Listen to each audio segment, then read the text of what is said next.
Hello, and welcome to Words with Dr. Whitaker. Today, I have Mr. Sergio Perez, the Chief Operations Officer in the City Schools of Decatur. Welcome. Thank you, Dr. Whitaker, and thank you for the invitation. Oh, thank you for accepting. So, Sergio, please tell me, how long have you been in the City Schools of Decatur? So I've been working on the City Schools of Decatur for the past almost 6 years. Wow. I started as Director of Facilities and Maintenance. Mm-hmm. And part of my job over there was obviously building maintenance and repairs and preventive and proactive maintenance, moves and relocations and other things in there. But then after 4 years, later, I was promoted to the Chief Operating Officer position. Oh, so as Chief Operating Officer. That's right. What do you oversee? So as a Chief Operating Officer, I oversee and manage the operations of the school district, including a comprehensive operational support with the Facilities and Maintenance Department, the Custodians Department, including the outsourcing personnel. We have the School Nutrition and Transportation, Safety and Security, and Nursing Department. We have surplus and acquisitions, facility rentals, energy management, sustainability. I work closely with architects, contractors, and engineers to design and implement capital construction projects to implement the evolving needs of the school district. Oh, so basically you make sure that our children are safe, and you make sure our children are healthy, and you make sure our children are dry. That's right. In our facilities. We have to make sure everything's in place so our children can thrive and can be successful. Yes. Awesome. Well, back in March of 2023, our school board adopted a strategic plan. Correct? Correct. All right. And that strategic plan really focuses heavily on being all in Decatur. Correct. And that strategic plan really outlines for us 4 different pillars. And we can see these pillars on our screen right here. And obviously, we want all of our students to belong. And we want to make sure we're building a culture where everyone feels included and they belong. We also want to make sure that when it comes to our staff, they are high quality, that we retain high quality staff, and we build their capacity. Essentially, we want them to come to us from hiring to retiring. And then, of course, in schools, we're here for children. And so we want our students to be successful in many areas. But there is one strategic accelerator here: organizational effectiveness and excellence. So tell me, we need to make sure that our students are safe, what we talked about already, a little bit about them being healthy, but also we need to ensure that the facilities are universally accessible. Mm-hmm. We need to make sure that they're eco-friendly and sustainable, that the entire process of making sure all of that happens will ensure that we also have the buildings and the district be financially solvent and sustainable. That is correct. So when you think about all of those different things and you think about the design for learning, you help all of us design for learning by designing the spaces. So talk to me a little bit about the initiatives that are in your wheelhouse in that specific strategic accelerator around organizational effectiveness and excellence.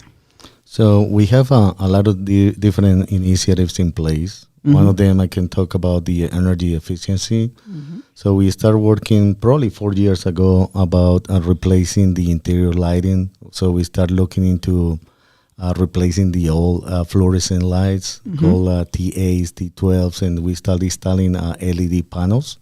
So that reduced the energy consumption and obviously provide a lot of more lighting for the students to actually, have opportunity to do well in the classroom. Yes. Then we started working on the energy generation. So we installed solar panels in a couple of the schools. One was Tally Upper Elementary School Oh, and the Beacon wait, Hill Elementary. wait a second. Sergio, what is on the roof of Tally? So we have solar panels in the roof of Tally, about 500 panels up there. Okay. So not everyone will know, but you did something a little special, I would say, in my first probably 10 days in the district. What did we do? So we were touring our facilities, and Okay. obviously, as a new superintendent, it's important to get to know where we are and what is out there. Mm-hmm. And somehow, I don't know what I was thinking. I asked Dr. Whitaker, "Do you want to look at the solar panels?" And when Dr. Whitaker started climbing that ladder, I started thinking, "Dear God, what I done?" But I did. I climbed. did. I climbed, went up on the roof. And I will tell you, when you think about sustainability and you think about being eco-friendly or even being financially solvent, what solar panels and that type of energy will do will help us ultimately in the long run, correct? That's correct. It's some of this energy produced would reduce our consumption and kind of basically offset some of the costs. Yes. That's the goal. Some other projects that I can talk about is electrical charging stations. So we partnered with Georgia Power, and it was a grant called Make It Ready. And we talked about this over like 2 years ago, and we have 4 locations with 32 charging stations today. We have about 16 that are in use, Yes. and 16 more that can be expanded. But the good thing, we have all the on the ground infrastructure. So that's actually something that we are going to take advantage, and we are ahead of the game on that part. Well, I will tell you that when I'm moving about around the district, I always see, pretty much a car or two in our charging stations, because one of the things that's very important to the board, and I would say just part of the DNA of who we are in the city schools of Decatur, is to make sure that we are being very cognizant of our environment. And that's right. And we intentionally opened those stations for the public, for the community. Yes. So it was an opportunity after the school hours. So they do a lot of sport activities and practices, so parents can actually charge those vehicles in our stations. So Yes. that's actually working very well. Very well. Awesome. Tell me a couple more. So we are also piloting a program for installation of flooring. We are looking into sustainable materials. It's called LBT, and the other one is PVC-free resistance. So we are looking into how that's going to reduce not just the environmental impact for the use of chemicals, but also fumes and labor. At the end of the day, we're going to reduce the carbon emissions. So that's an idea to how we're going to implement it, but we're working on it. And also we have a water monitoring system and water quality. So water monitoring system, then we start installing, help us to determine water usage, pressure, temperature, basically at some point if we have leaks. And it's important to not waste more of that what we need, no? And the water quality is a big one because I love to drink water. And for me, water is important, so I start changing, and this was actually before COVID. So we start changing our water stations with water sensor activated bottle stations. That reduces the usage of plastic bottles. So we don't contaminate, and we don't going to have excessive recycled materials. And we also purchase water stations called Flow Water.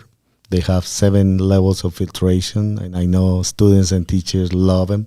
Yes. It's a really good material, and it's available for all the schools. And the students love them. And I will say I also love the water as well. One of the things I do enjoy seeing, regardless of if I'm in a K-2 facility or the middle school or even in the high school, you see stations where our students bring their refillable water bottles and they utilize it throughout the school. And so once again, that sustainability is key. Now, a lot of what you do crosses many types of budgets. So most times people think of, well, the traditional taxpayer budget, which is our general funds, which is, really the combination of local taxes as well as things that come in from the state in our traditional funding. But also we have SPLOST. And so that's the special penny local option tax. And we had SPLOST 5 that we're closing out. But tell me, for SPLOST 5, what were some of the things that we paid with SPLOST 5?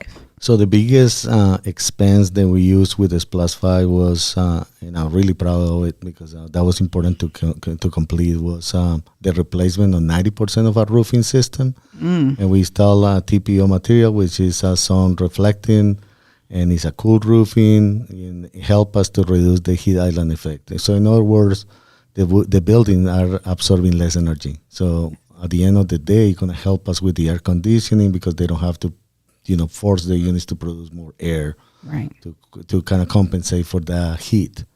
And other projects that we completed, we replaced the lights from the stadium with LED lights. Yes. We also changed the sound system. We replaced a lot of playgrounds. We are working in some of the floorings and some of the furniture, cafeteria furniture as a media center.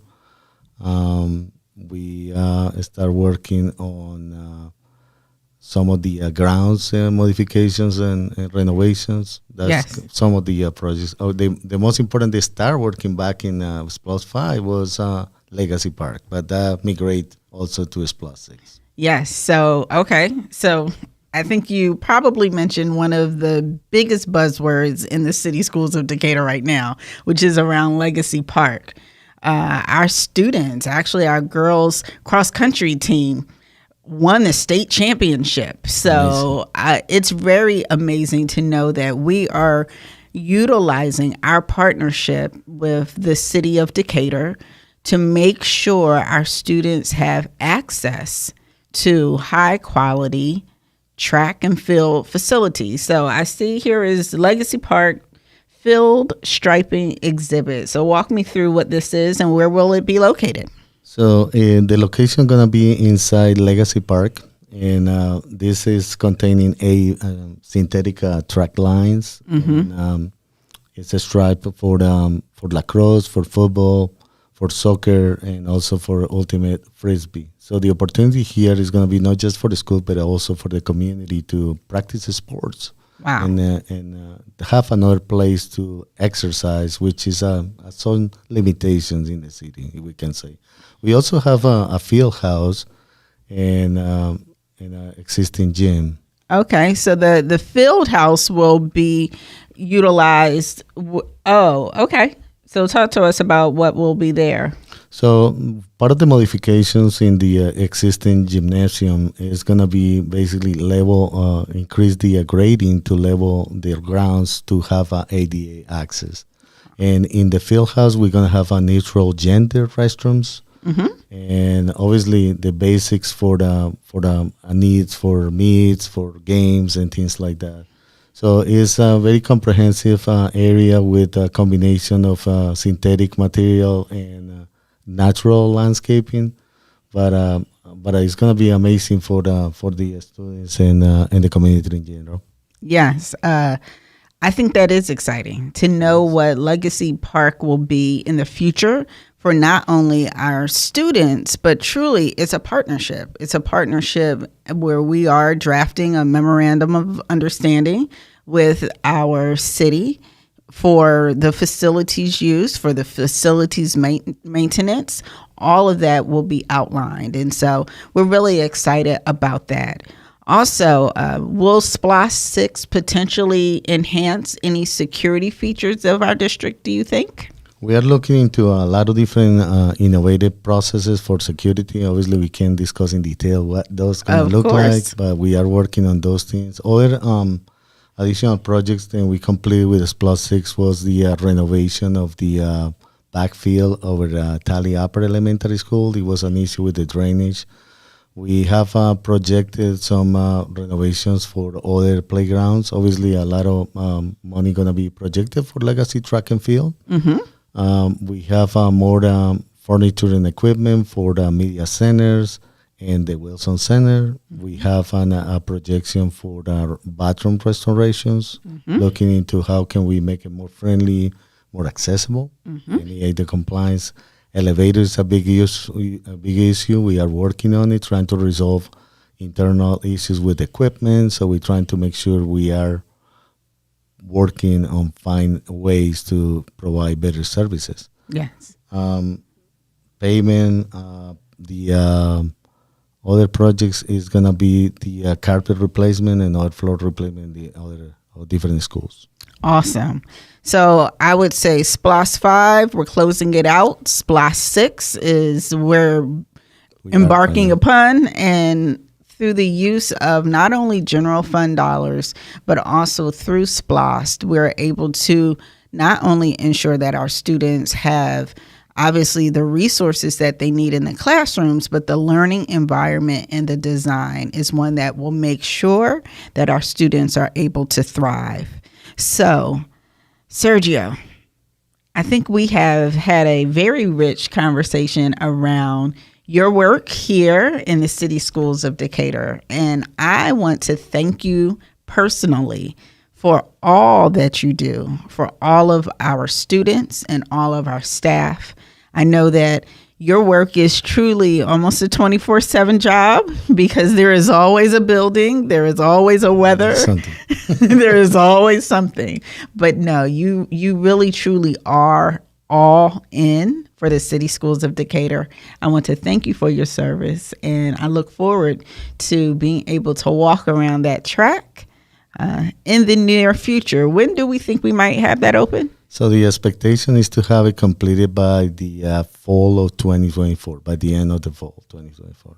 All right. So I look forward to actually seeing you on the track this time. That's great. We will. Yes. Thank you so much. And thank you for the invitation, Dr. Whitaker. Of course.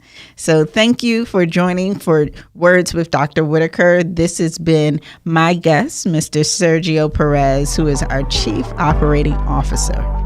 Bye-bye.